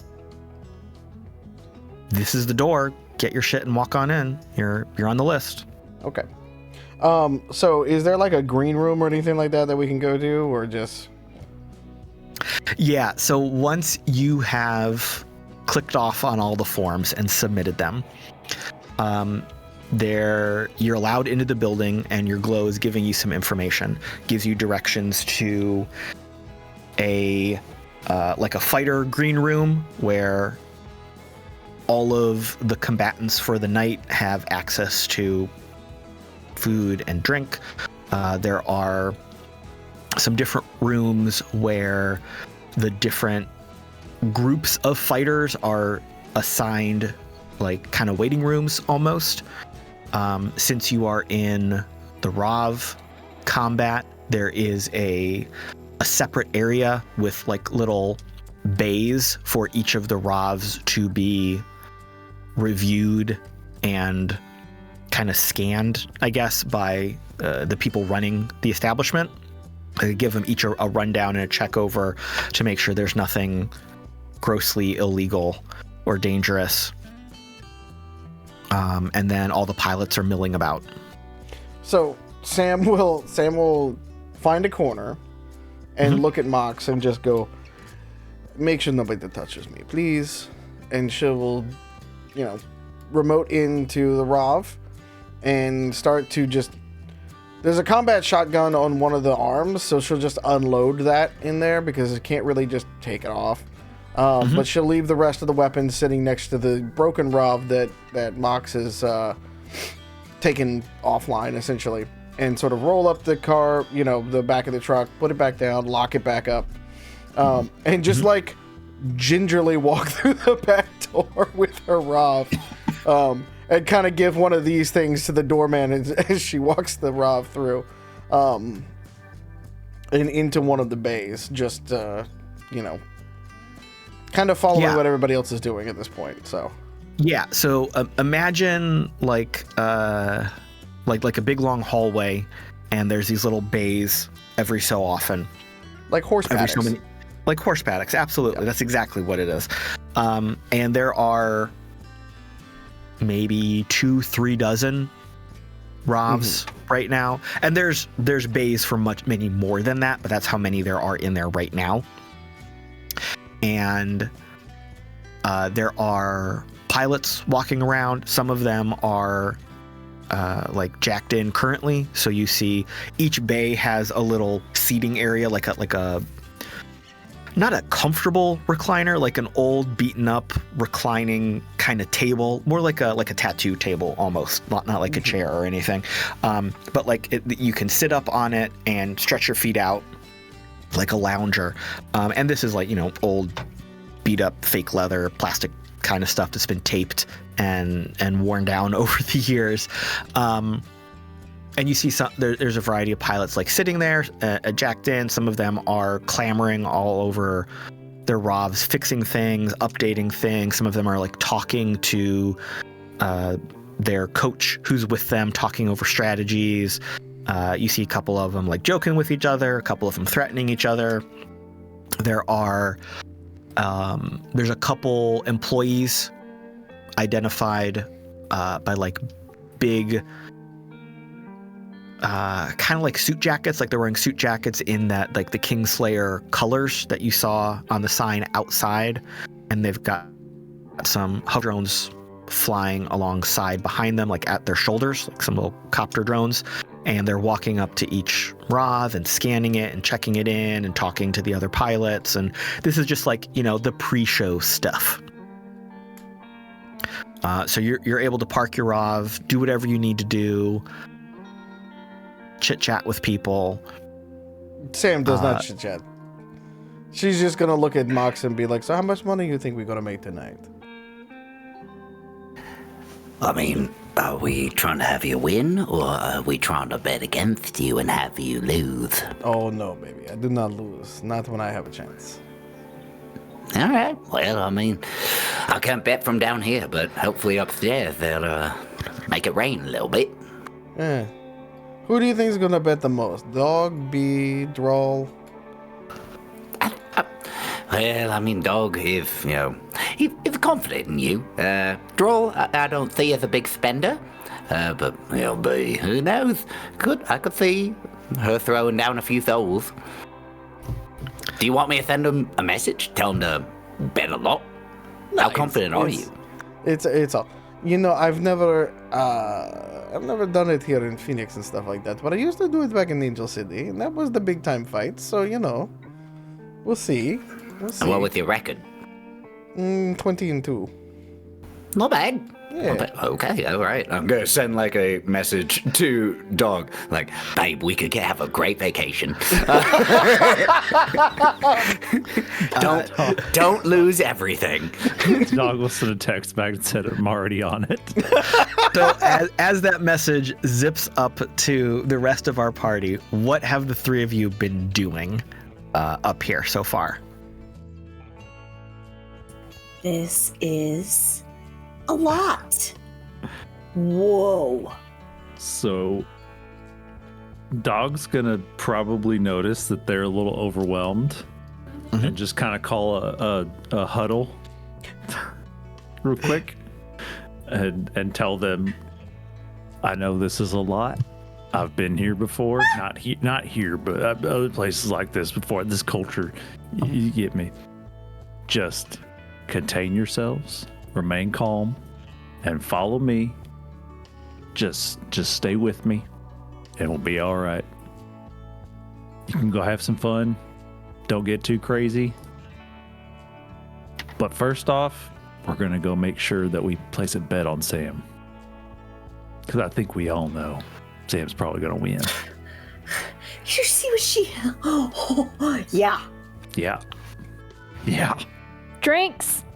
Yep. Immediately. Yeah, please. I would like to really enjoy the environment, and that is not going to happen unless I'm out of the gate. Now, drinks, yes. Remember with your drinks though. I need you to keep in mind, if we win, keep cool. Don't act like you won anything. You just stone-faced walk off, go collect your money, and go. Can do that. Okay. What if we act pissed instead? Yeah, okay. That'll work.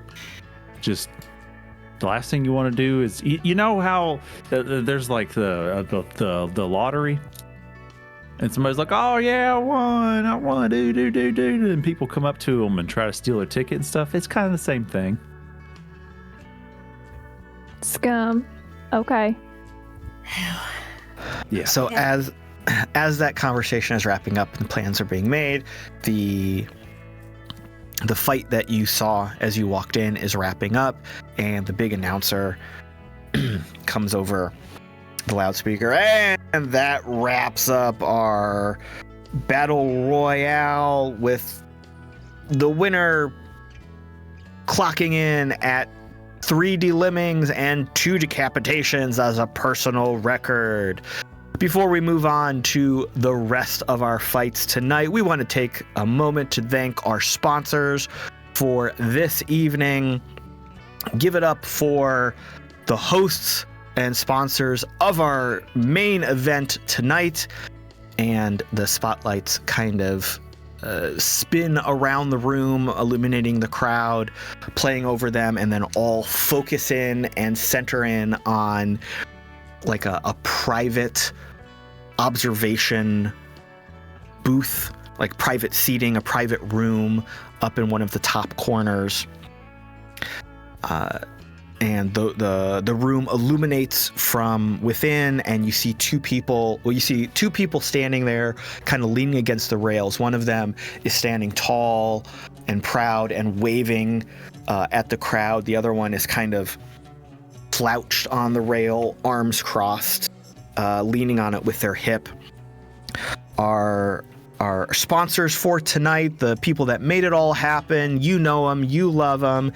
Give it up for Frederick Lebon and the Jackal, and the crowd just fucking erupts. It is wild and crazy. Drall, you who have gotten the information from Vince and Paperboy about the fixers that you're looking for tonight, look up at those two people, look down at your glow. That's who you need to talk to. Immediately Gripsby. Huh. And that is where we will end this episode. Thank you all for listening and watching. That is the end of episode 9. Thank you for being here in the chat. Thank you, future audiences on the YouTubes and the podcasts. It is time for So Longs. Let's hear from our lovely cast about who they are, where they can be found, and what they are doing, starting with Mallo. You could find me everywhere at the Mallo Man, and you can follow everything else that we do at Identico or at Humanoid Games. We have a lot in the pipeline between our new sponsorships and things like that coming up, and there's a few new adventures and things like that that are coming around the bend here very soon too. So keep a lookout on all of that for all of your Identico goodness, and we will see you again in the next one. Wild. You can find me following around the Mallo Man. I mean, if you come to a convention, I'll probably be there. If you're looking to see me at the table while we're running in Portland, I'll probably be there. Yeah, I'm just doing things in the ether, trying to keep my sanity. Make sure you're drinking water. Snack as healthy as you can. I know it's really hard in this economy. And read books. Fight for books. Fight for everybody. Like, we're just fighting now. We're fighting now. I'm fighting, you're fighting, we're all fighting together. Just be very safe. I love you guys. Pete? Howdy. Well, listen. If you liked all this, you can find more stuff at all other places on the internet. I'm diversifying. I've got my handle at the Caleb G. That's me. At the Mallo Man. That's also me. Different content. There's Thousands Faces cosplay. I am a cosplayer if you don't know. I'm able to duplicate myself in those photos. And you'll see me twice. There's Go Buff Yourself. Yeah. And I'm really good at talking to you about D&D. And then there's also, I'm 95% Lauren. And I have a nice butt. Not to brag. But you can see it. So I'm everywhere. And then, of course, there's at the Wildling 011. Also, I'm a beautiful human. So I'm everywhere, y'all. Pete, you are so talented. I'm Just in so awe of all that social you have media. to do. Social media drowns me, but I'm multi-talented and I love talking to the masses. So Charity work. Lauren. I'm Lauren. I'm around. I'm in places. Currently playing video games. And that's it. Ethan is the better talking one. I just get a little emotional about stuff. That's fair. People. And I'm worried about the fall of society. But I'm glad we're here together. Did I say I was Lauren? Yeah. You did. 95%, actually. I wish I were the Mallo Man, but we can't all be greatness. Same. And Ethan. You can also find our, if you like actual plays and narrative plays and you want another one to listen to when you are waiting for your next Identico episode, please consider checking out Go Buff Yourself. Lauren and I are on there frequently, as is Mallo, and ideally we'll get these other three on there one day. And Mallo and I are going to be chatting a little bit about having some Identico over there too. So, yeah. And if you want some TTRPG advice, D&D content, all of that, the Buff DM is where you can find that. You can also find our cosplay stuff at Thousand Faces Cosplay. I know, I've been copying Pete this whole time. That's my secret. So, yeah, and go watch Inglourious Bastards. It's good. True love. We'll follow you forever. We're about the copying, not about Inglourious Bastards. Do not watch that movie expecting true love. Thank you. Such a romance film. I was like, oh my god, really? Yeah, we can watch it tonight, Lauren. No. And I am on your socials at the Caleb G, which Pete set up and runs. I don't really do anything with it. You can find me right here for all things Identico, here and there with Farm to Fable, a couple episodes this season actually, and taking up a lot of space in the archives of the RPG Academy. Speaking of which, barring the collapse of society, Acadecon 2025 will be happening November 7th to 9th, Dayton, Ohio. More details as that is continued to be worked on. That is it for today. We will see you in the cyber future for another cyber game. Good night. We love you. Take your meds. Eat a snack, drink some water, touch some grass. Take care of yourself. Stay safe. Be active as you can, but stay safe above all. Take care of each other because that is what's important right now. And always remember that no one is free while others are oppressed. We will see you next time. Good night. Mwah.